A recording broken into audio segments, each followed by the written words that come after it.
அன்பான மக்களே, நம்மளோட மகாநதி ரைட்டர் பாரி இருக்கார் இல்லையா, அவர்கிட்ட வந்து அவங்களோட ஃப்ரெண்டு ஒருத்தவங்க வந்து கேள்வி கேட்டிருக்காங்க. என்னன்னு சொல்லி பார்த்தீங்க அப்படின்னா, சற்று முன் பார்த்த நண்பன் அப்படின்னு ஒருவர் பேசினார் அப்படின்னு சொல்லியிருக்காரு. என் வீட்டில் எங்கள் அம்மா மகாநதி பார்ப்பாங்க, வசனகர்த்தா நீங்கள் தான் என்று கேட்டார். ஆமாம் என்றேன். என் என்னோட அம்மா வந்து உங்களை பாராட்டினாங்க அப்படின்னு சொல்லியிருக்காங்க. அதுக்கு அப்படியா அப்படின்னு சொல்லி கேட்டிருக்காங்க. ஆமாம் அப்படின்னு சொன்னமே, எழுத்தாளர் நீங்கள் என்னோட ஃப்ரெண்டு தான் அப்படின்னு சொல்லி அவர் அவங்க அம்மாட்ட சொல்லியிருக்காரு. சரி அப்படின்னு சொல்லிட்டு ஒரு பாராட்ட மாட்டேங்களா அப்படிங்கிற மாதிரி அவர் வந்து சொல்லியிருக்காரு. இந்த மருதக்காரங்களே சேட்டை பிடிச்சவங்கன்ற மாதிரி அவர் வந்து போட்டிருக்காரு.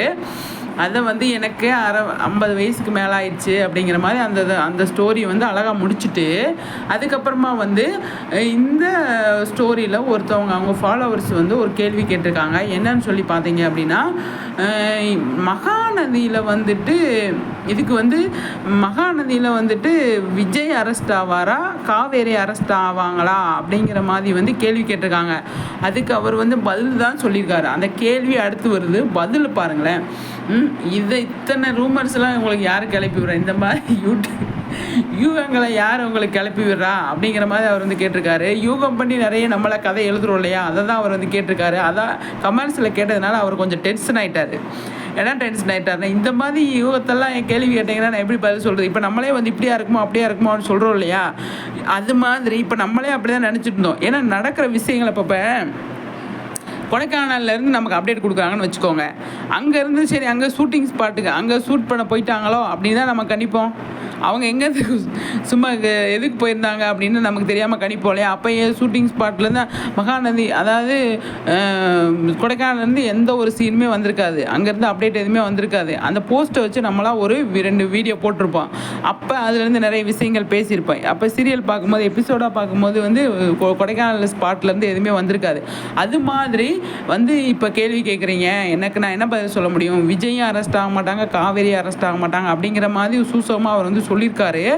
ஆனால் இந்த மாதிரியெல்லாம் எப்படி தான் கேட்டிருக்காங்க பாருங்கள். காவேரி அரெஸ்ட் ஆவாங்களா, விஜய் அரெஸ்ட் ஆவாரா அல்லது அப்படின்னு கேட்டதில் டென்ஷன் ஆகிட்டாருங்க. இதெல்லாம் யாருங்க சொன்னது? கதை எழுதுறதே நான் தாங்க, எனக்கு தெரியாமல் நீங்கள் எப்படிங்க இந்த மாதிரிலாம் யோசிக்கலாம் அப்படிங்கிற மாதிரி அவர் டென்ஷன் ஆகிட்டாரு. அதை தான் வந்து பேசியிருக்காங்க. ஆனால் எது எப்படி இப்போ நம்மளே வந்து ஒரு இப்போ என்ன கேட்பாங்க, அது அக்கா என்னாச்சு, அடுத்து என்னாச்சுக்கா, எப்படி நடக்கும், என்ன ஷூட்டிங் ஸ்பாட்லேருந்து எதாவது அப்டேட் வந்தது ஏதாவது சொல்லுங்கள் அப்படின்னு சொல்லுவாங்க. அதுலேருந்து நம்ம கிடைச்ச விஷயத்தை வச்சு நம்ம சொல்கிறோன்னு வச்சுக்கோங்களேன். இப்படி நடந்தது அப்படி நடந்தது, இப்படி இருக்குமோ அப்படி இருக்குமோ அப்படின்னு சொல்கிறோன்னு வச்சுக்கோங்க. ஆனால் அது வந்து நம்மக்கிட்ட இருந்து நம்மளா கிரியேட் பண்ணுற கதை தானே. அதை தான் அவர் வந்து சொல்லியிருக்காரு. நம்மளே கதையாக தானே பேசுகிறோம், அதுதான் விஷயம்.